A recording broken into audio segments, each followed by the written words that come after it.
All right, welcome back to Matt's Kitchen. It's been about a half hour now, and I've got things mostly prepped and under control here. So what I got is I got all this beef, nice and browned, yummy stuff, and I have vegetables chopped up. I've got about 4 sticks of celery, long sticks, and I got 4 or 5 carrots chopped up. And in the pot, I've cleaned out some of the carb in here. You don't want too much black stuff here, and you'll get a fair amount from the flour that's coating the beef.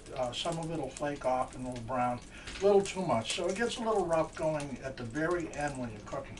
Anyhow, start with the veggies. I threw in a couple tablespoons of olive oil and got the veggies in.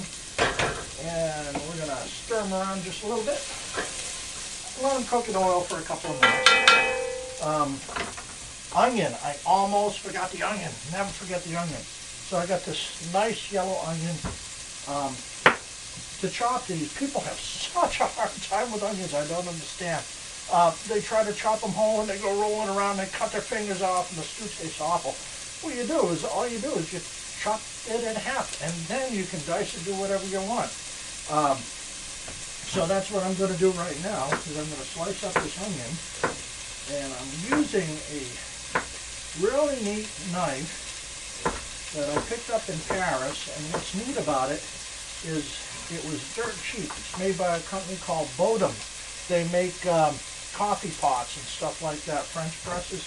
I don't believe they're making the knife anymore, but it is their version of a Santoko, Japanese chopping knife. And I've got those, but you know something?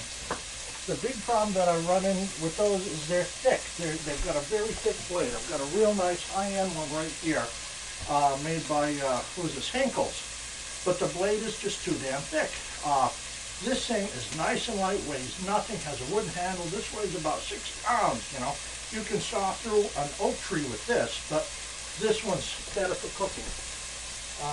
You want to keep your knives fairly light. Same thing with my paring knife is made by Kuhn. It's a Swiss company.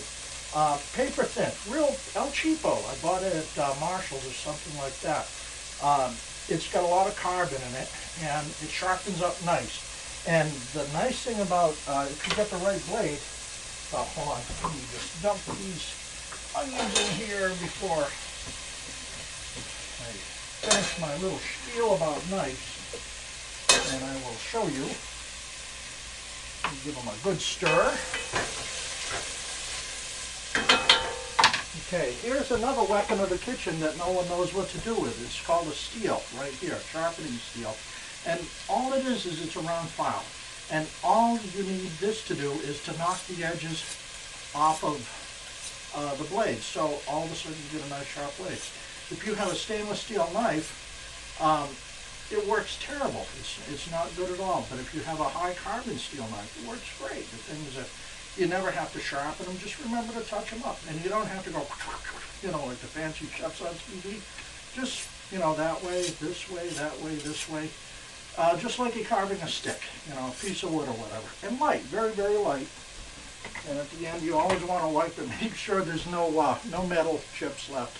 But cooking with a sharp knife is a great thing. The other reason I like this knife is it works great as a ladle. I have some garlic here, which the recipe doesn't call for, but too bad. I like garlic. I like it a lot. And I've chopped it there, and I've given it a little bit of time.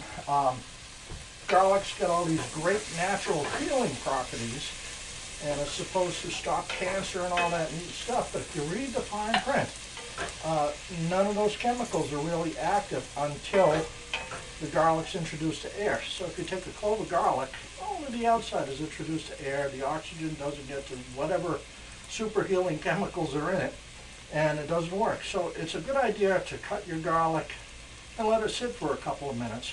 And you'll benefit, I guess, from, you know, whatever health effects.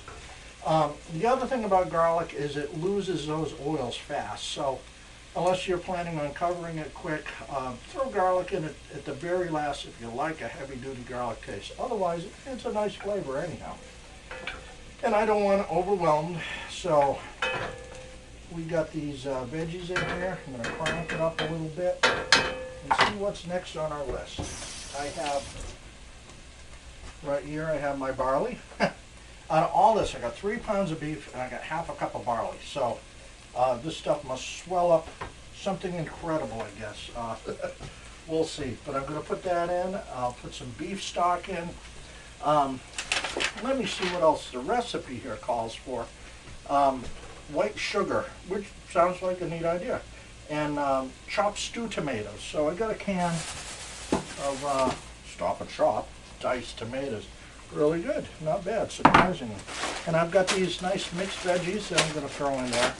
And we're basically done at that point. Then you throw the cover on, throw all this back together, and sit on it. Wait until you can't wait anymore.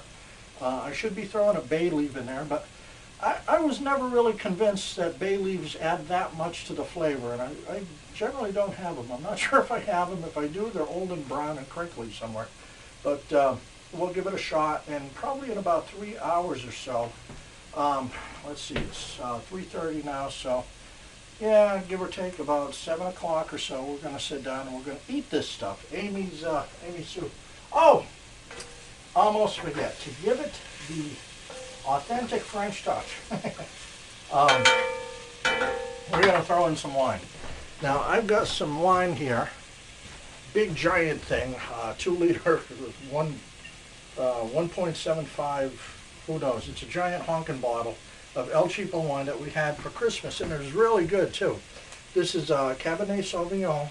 It's American, and the brand is Rex Goliath, the giant 40-pound rooster, which, you know, everyone knows that I love chicken, so I had to get the bottle, and it's pretty decent wine.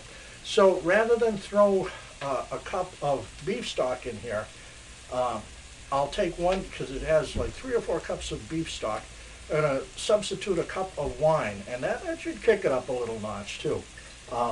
You know, and maybe I'll have a glass myself. Who knows? I've been meaning to try this stuff. I hear it's made from fermented grapes, but who knows? So I'm going to stir this one more time. I might as well leave the, that looks nice. I'll leave it on while I add the barley here. So we're going to throw in the barley. And let's swap in a can of beef stock. That's like 2 cups right there. And let's throw some of this yummy brown beef in here. In with you. Oh, wow. And I just, let me see if I can get 3rd-degree burns. There we go. And I want to cover that. Throw the lid on. It's still 40 degrees below zero out there, but surprisingly enough, it's hot enough in this kitchen where I have the kitchen door open and I'm letting in all that nice cold. Maybe that's why people invented this stuff. I don't know. Pop in the cork again, and we'll throw in. Oh, it's going to be so good. Amy, I bet you're ready to jump on a plane. Oh, might as well throw the whole thing in there. So we got, give or take, about 2 cups of red wine. Oh, yeah. And 1 more can of this. Half a can. I just want that beef semi-floating. I'm going to throw in our mixed veggies. Yummy veggies. It's very healthy and good for you.